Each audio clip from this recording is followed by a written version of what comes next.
ভারতবর্ষের উন্নয়ন কেন্দ্র সরকার কি করছে দেখেন।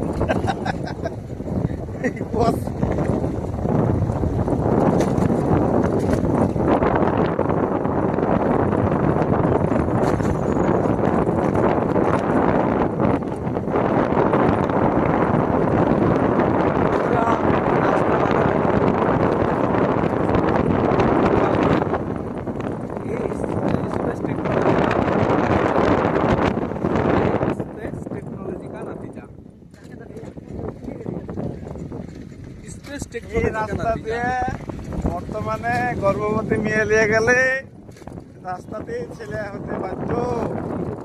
হ্যাঁ, আমাদের রাজ্য সরকারের উন্নয়ন, কেন্দ্র সরকারের উন্নয়ন। কেন্দ্র সরকারের আন্ডারের রাস্তা। হ্যাঁ, কেন্দ্র সরকার করবে, রাজ্য সরকার তো করছি। এটা কেন্দ্র সরকারের